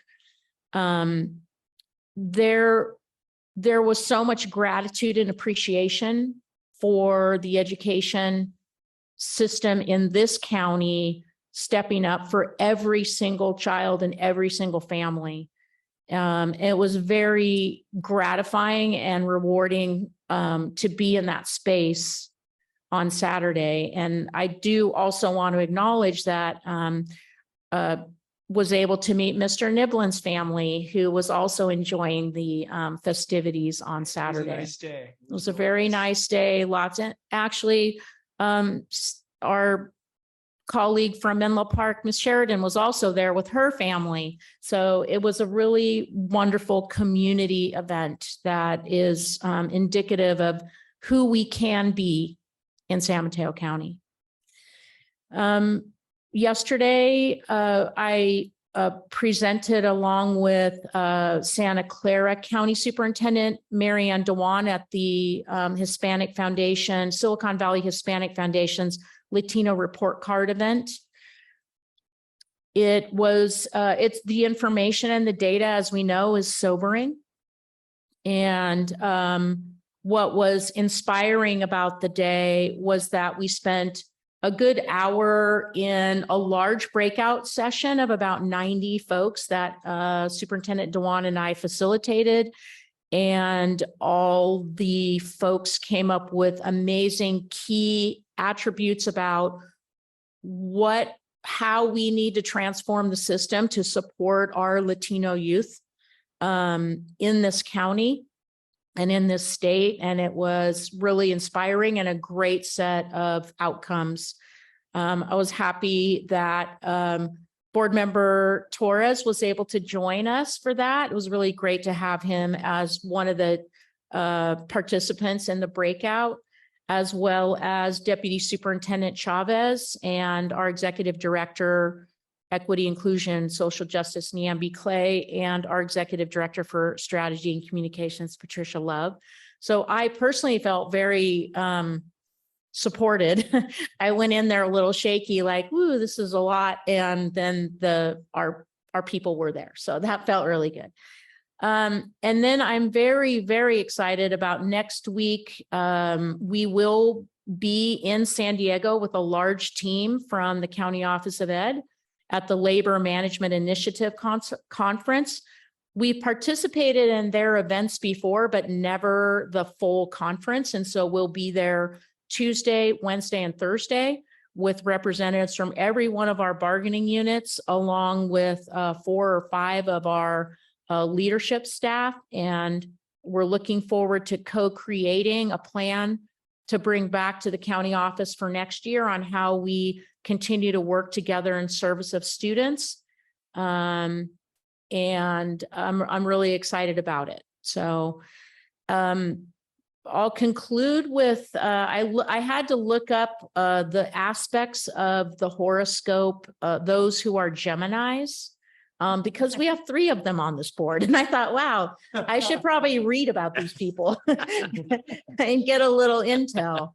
But today is actually Mr. Lempert's birthday. So happy birthday, Mr. Lempert. Having a birthday is a really big deal these days. Thanks. Yeah. And we should celebrate every single one of them. And so happy birthday to you. I hope you're enjoying with your family. Couldn't imagine a better place to be. Then on Sunday, which is also Father's Day, Mr. Cannon will celebrate his June 18th birthday, our second Gemini of the board. So happy birthday, Mr. Cannon. And then the day after, on Monday, which is Juneteenth, another celebration that we're really excited to celebrate here, Mr. Camacho will celebrate his June 19th birthday. And I know he might be listening, but I know he's not in space, but happy birthday, Mr. Camacho. We wish you all the best with your family and a wonderful year ahead. And that concludes my comments for tonight. Thank you very much. I have a Gemini son, so I know all about Geminis. And I had a Gemini father. So item number 11A, the board will move to closed session to hear interdistrict attendance appeal 23-1 IAA-23-1 filed on behalf of a student currently residing in the Cambrian School District, but requesting to attend school in the Menlo Park City School District. Before we begin, are there any comments from the public? Upon conclusion of the IAA, the board will return to open session to report out any actions taken in closed session. So we now move into closed session. Item 12A, the board will report on action taken in closed session. For item IAA-23-1, the board voted to deny the attendance appeal by unanimous vote. Item 13A, the board will now have a second reading and potentially take action on all updated board policies. Before we begin, are there any comments from the public? Superintendent McGee. Thank you. We did all the policy updates were provided via links in your cover memo. And in addition to the links is this corrected actions worksheet, which we used last time. It seemed to work for everybody last time, and I'm wondering if it's a good tool that we might use going forward anytime we do board reviews, because it kind of encapsulates everything. And so just in reviewing all the everything that's on that corrected sheet, the only item that was not discussed at the first reading is the very last item for Board Policy 3000. Just in our simple review, and we probably will catch other things like this as we look at, you know, when the board policies get digitized and up on the platform, we'll probably notice a few things that we missed that we'll have to make simple corrections. But Board Policy 3000 was one of those. So we corrected the language. It's already updated into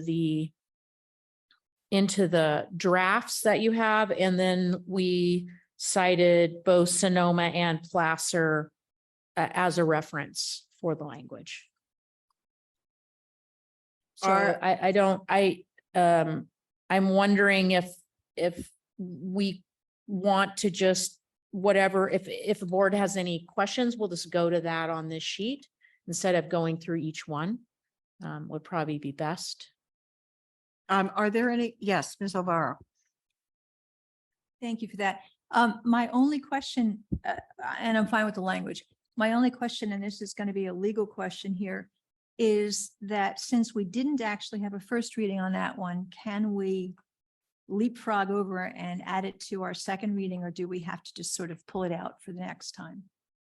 It's a good question. Yeah, that is actually a really good question. I think our process is to require 2 readings on it. I guess on some level, I would note though that we kind of had a first reading on everything, right? And we sort of did by exception. We actually discussed by exception the things that we had comments on. I actually had a chance to talk with my colleagues about sort of the legal process. There isn't actually any bar to making sort of substantive changes to policies between the first and the second reading. So I think recognizing that we didn't discuss this policy specifically, I do think that it was, however, at least notionally, part of the entirety of the policies you all looked at in the first reading. So I am of the view that you can, having had a chance to sort of ruminate out loud with you, I believe you could adopt this one on a second reading. And this is also sort of a global adoption. So it's a little bit different of a process because you're taking on all of the policies at once. And really it was a correction of global adoptions that we missed. So. Right. And I agree. And I like that answer, and I'm happy to just add it to the pile because it Okay. was in there. We Yeah. did have the opportunity to all read it. It Mhm. just wasn't in the discussion piece of it. So if it's okay with everybody else, I would like to just have that as part of our second reading for tonight. Ms. Panini? I agree with that. I don't have any questions actually about any of the policies, but I just wanted to note some of the note or make a point of some of the notes in the cover memo. One being that everything that we don't approve is retired. That said, I know there are some policies that we're still looking at, right? That might still come. And then there might be some that we're not approving that we didn't have a match for. And I think we're looking at a couple of those too. So I just wanted to put that out there, but it seems extreme, like we're retiring them. And then I also just wanted to say thank you for the note that we'll put in the citations. Obviously that will be there, and the history, which I know is a little bit more of a challenge, but I really appreciate that. I think it's super important for us. to Yeah. have it. And you had kept some notes on the histories, right? We have the matching, well, mostly in a Google Doc. Okay. And we shared it with council, well, with Gina. And I think we shared it also with CSBA, but they didn't. do Okay, anything. so anyway, yeah, if we get that, then we can start matching up the histories and help CSBA get that right. are you doing that in-house? Excuse me? Are you doing that here? In talking with them, they're gonna set up a meeting for us about next steps and what we do next. And so I'm not sure if that's something they do or we do, but I think we should probably keep a close eye on. I think it won't be that difficult for us to track the history.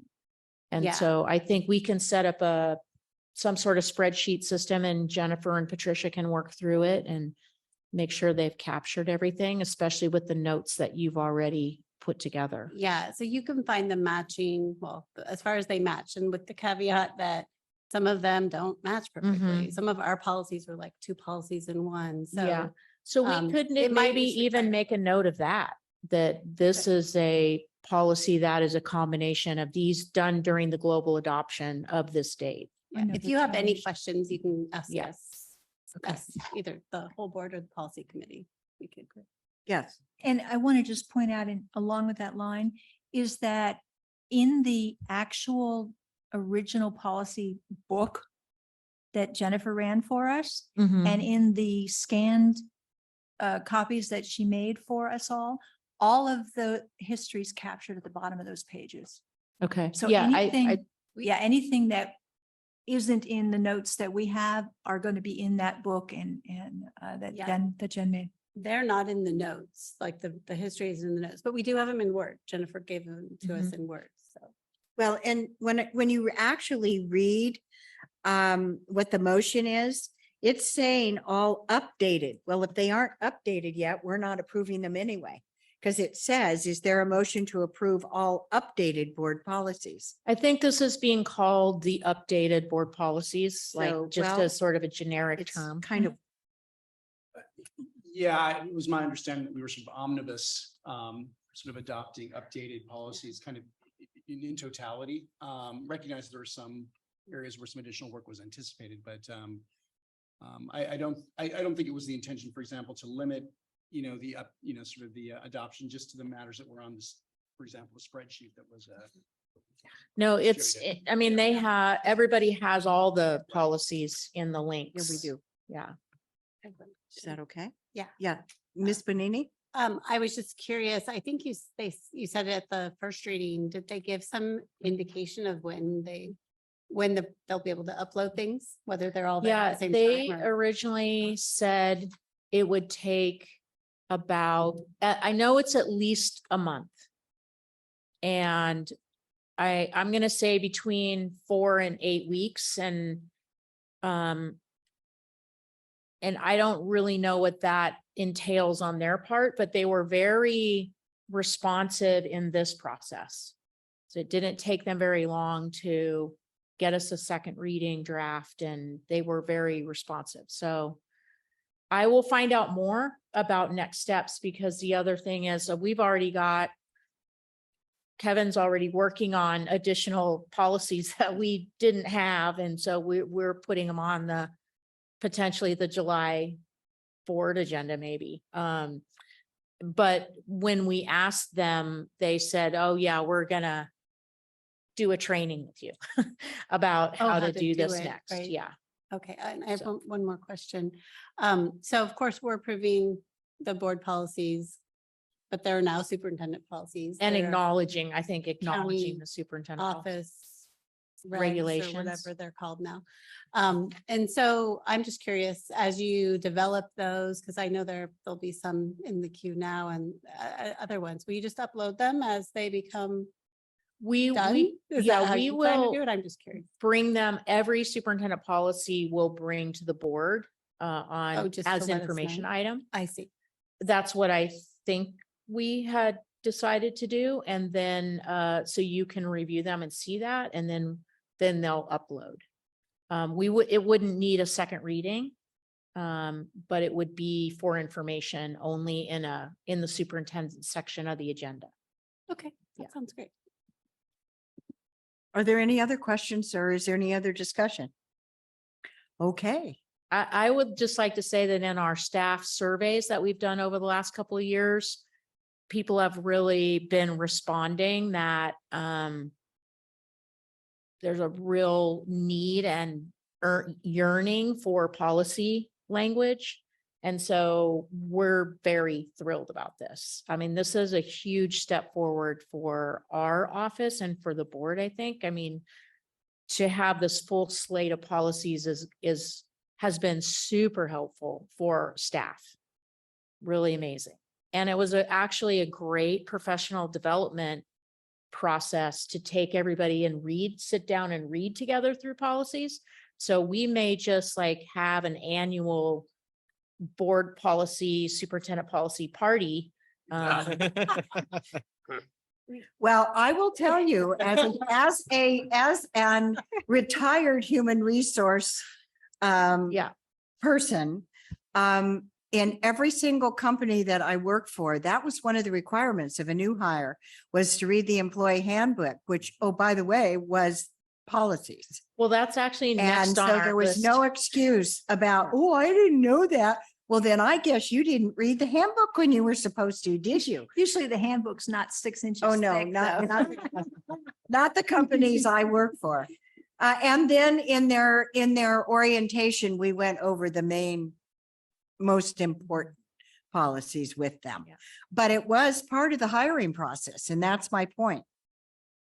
It was very much part of the hiring process. Well, this will continue to be a learning process because we're not really sure what it's going to look like in these quarterly updates and how CSBA is going to interface with us. And I'm a little worried about having to go back and fix language that we already fixed once, you know what I mean? Yeah. But I'm not sure exactly what it's going to look like. So we'll take it one step at a time.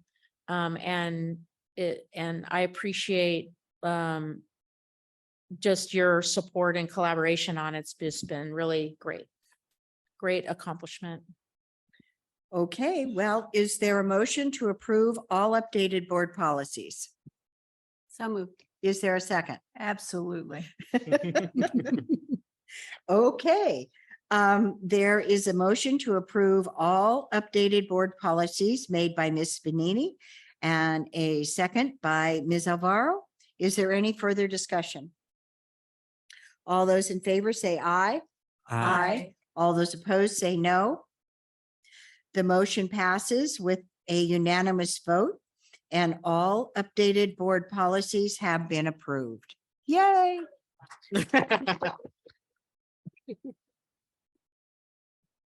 We've been inching toward this for 29 years that I know of. That's right. I would agree with that. Okay, item 13B, the board will discuss and/or act on potential nominations for the California County Boards of Education 2023 Outstanding Legislator Awards Program. The form and criteria for this item are included in our board packets. Before we begin, are there any comments from the public? Okay, are there any comments or questions from the board? Basically, is there anyone on the board would like to nominate as CCB Outstanding Legislator of the Year? No? Well, then I guess that's the end of that item, isn't there? Okay, well, thank you very much. The next item, 13C, CCBE is encouraging each county board to submit candidate applications for CCBE's 2024 President-elect and Vice President. Before we begin, are there any comments from the public? And does the board have any names that they would like to submit as nominations for either of these two positions? Okay, moving right on. 13D, the Workforce Housing Subcommittee will provide an update on recent discussions. Before we begin, are there any comments from the public? Okay, well, I'm going to begin since I am on that committee and give a brief recap of what we've been doing. And then I will ask my fellow committee members if they would also like to make comments. So the Workforce Housing Subcommittee has met twice in the past month regarding a special project proposal that the subcommittee recommends to be presented to the full board at the June 28th, 2023 board meeting. Our first meeting was on May 9th. It included in the meeting were the subcommittee members comprised of myself, trustee Bonini, and trustee Torres, along with Superintendent McGee, Deputy Superintendent Bultema, and Armando Sanchez, who is the Executive Director of HEART, the Housing Endowment and Regional Trust, a local nonprofit. Other participants in the meeting were representatives from Capital Markets and Manat Housing Solutions, both partners of HEART.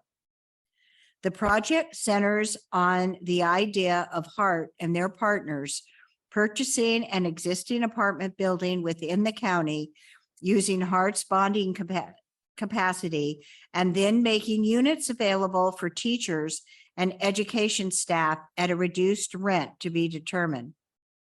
HEART believes the county office is best positioned as a partner since we can communicate the program to the education workforce countywide and help facilitate and advise on some aspects of the process.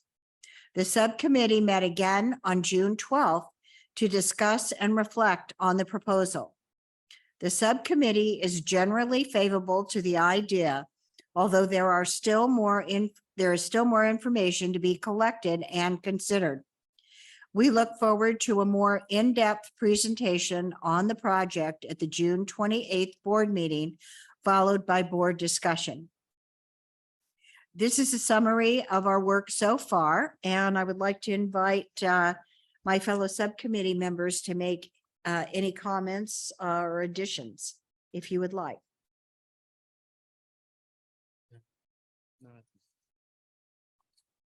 I'll just say a couple things. It was really interesting. The meetings were really interesting. I think it's something, a solution, potentially a piece of a solution that, it's not brand new. There are some cities that are doing this, but the things that caught my attention that we're looking into a little bit more have to do with the tax impacts. Because essentially what happens, as we know, if we end up owning, as a public entity, owning a building, we don't pay property tax. And so it removes some property tax funds from the county rolls. And that could impact districts or cities or, one of my questions was, there are some fewer property taxes, then there won't be as many that we have to send forward to the state potentially, but that's not too much of a positive, I guess. So anyway, so that's one question that's out there to sort of get some more information on. So I'm actually hoping that when we get the full presentation for the board that they'll address some of that, or at least it can be part of the discussion. And the other thing is that there's a sliding scale of how much, how many teachers would be able to help, right? And the median income that would be needed to sort of would be subsidized to some extent, and over time it could be subsidized more. It would initially likely only serve teachers, not staff.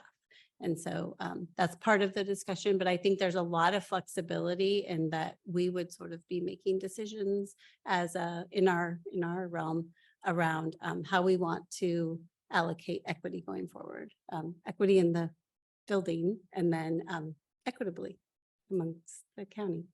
The good things are if there's a housing that someone is using, uses the housing from one district and then they switch to another district, it's not like current housing where they would not be able to maintain it in the district's housing.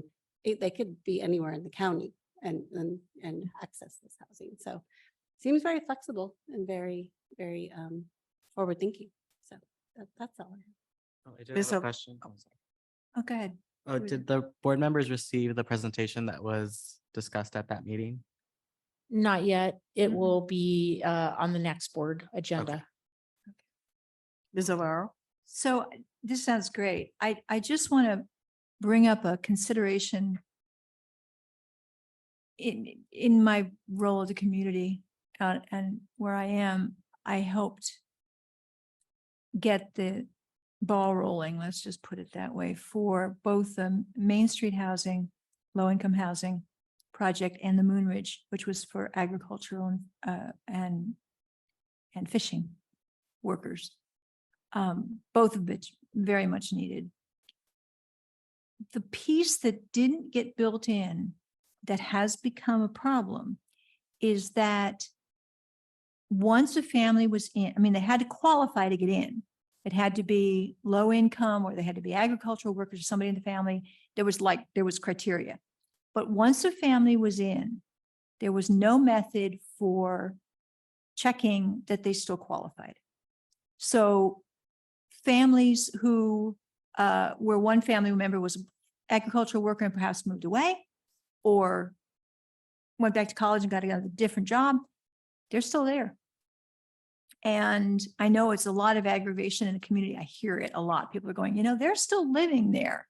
And when they moved in there, he was a student and she was a part-time teacher. And now he's gone on to run a nonprofit and she's doing this other thing. And they're still taking up this low-income housing. So I'm just putting that out there, that has to be a consideration, that, that somehow there's a check.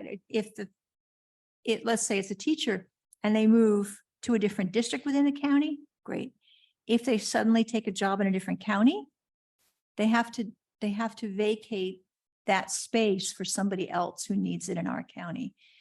I'm just putting that out there because it has become a real source of heated discussion around the housing on the coast.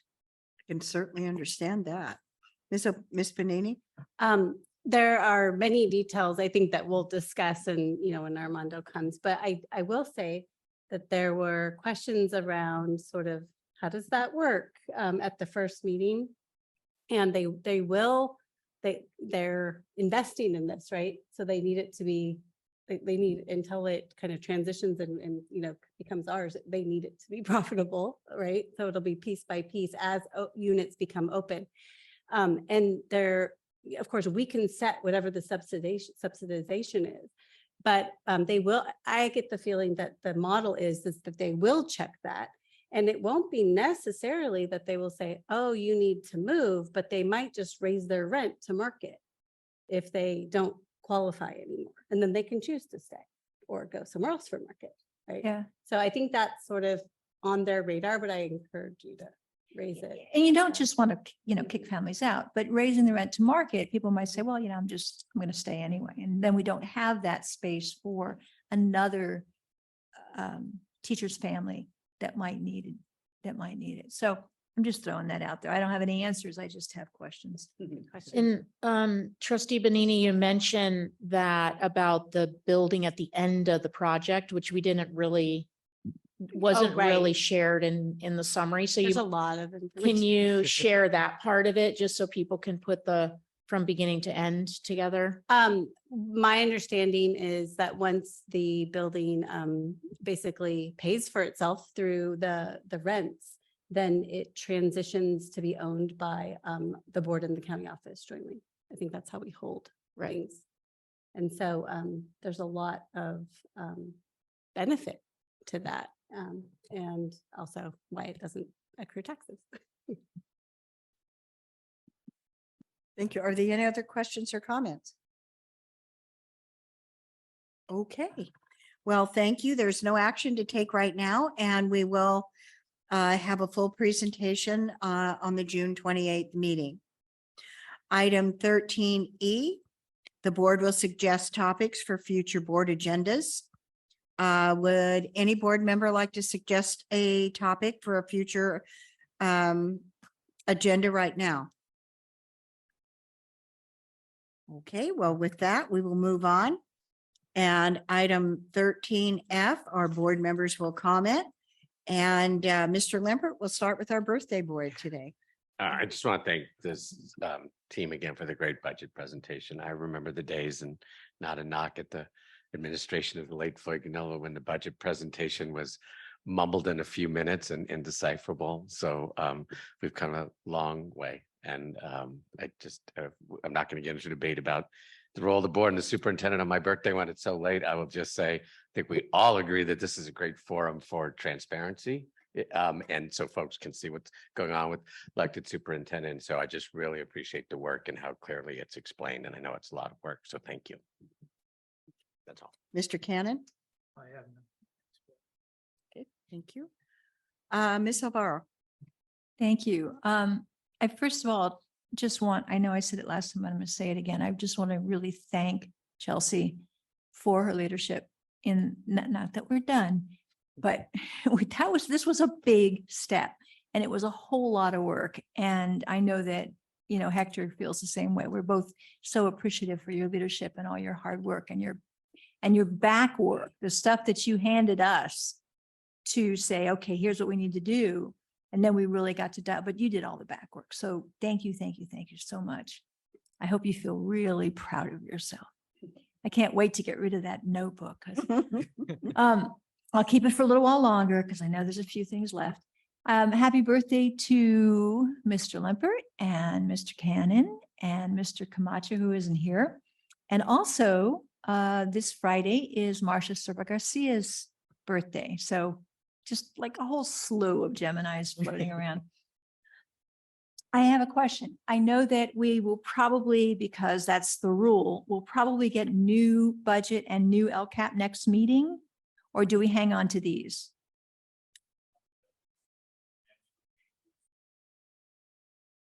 Okay, because last year I hung on to them and then we got all new ones. And so I had double I'm okay with that, hanging on to them. I like saving paper. If we do a correction on that budget overview narrative, we can get you, it will just be a single page. It wouldn't be the entire LCAP.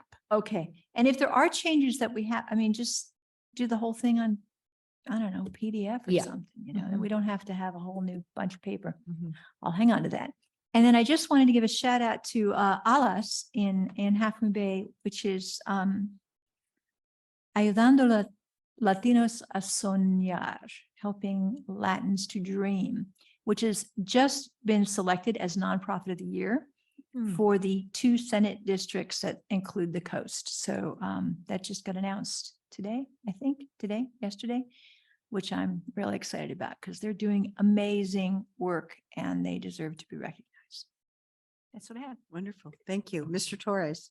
Yes, everyone was given a copy of the executive summaries for the Latino report card and the African American community assessment. I asked that everyone take the time to really look at that and kind of change the way you see it, because it's not reflective of the communities itself, because I'm on the ground there working with them and I see them putting in the work. That's a reflection on us and what we need to do to make sure that we're supporting all students of color, because our needs and our experiences are different. And I want to make sure that when we say all students, that we mean all students. Thank you. Ms. Panini? I want to thank Superintendent McGee for helping get the Ask Proclamation resolution on the agenda. Don't bring those forward very often, but we have some very active members in the Brady group in our community, and they really wanted that to be on our agenda. So hopefully other districts will see it. Maybe others will do something similar, but in any case, I think it's important. So thank you also for passing it. I wanted to echo the request or the offer, I guess, that Melissa Wilson made from the JJDPC. If anyone has any questions for them or things that they want to know as they go in and do their inspections, we get those inspection reports. I think that Superintendent McGee has been distributing them to us. I'm pretty sure They come in the fall. they come. Yeah, they at the end of the year. September-ish, yeah, I think or like October. Yeah, whenever it is. And they're also available online. But also, I think it's important, that feedback loop is important, and they're just such a tie to everything that we do, right? The county office does, because it's the school piece. So, and they have a specific inspection around that. So I encourage you to do that. And then lastly, I mentioned this before, but I just want to give some dates and there's a project that I've mentioned around the Behavioral Health Commission that we're working on, and I've referred to it as the Parent and Guardian Mental Health Pathways, and we're doing our next step, which is a mapping session, and it will be in August. And I think we're trying to figure out which date is the most, we're sending out some invitations because we need it to be a very preliminary step to sort of map out these scenarios that families are actually encountering and reaching services. So the first date is Tuesday, August 1st, and the second one is Sunday, August 6th, because we had some feedback that certain days may be more accessible. In any case, I would be very excited if those in the county office who are very intently involved with mental health, if we might be able to have somebody attend. I will share the invitation. And I think it also might be helpful to have someone from the SELPA. So I will share those soon. I just have been, I haven't sent them out yet. So I just wanted to give a heads up about that. And that's all. Thank you very much.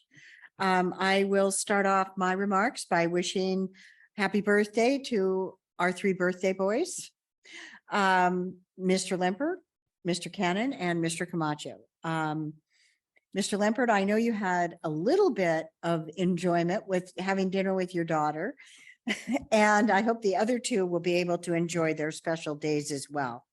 I was very privileged to be able to attend along with Superintendent McGee, the Oxford Day Academy graduation last week.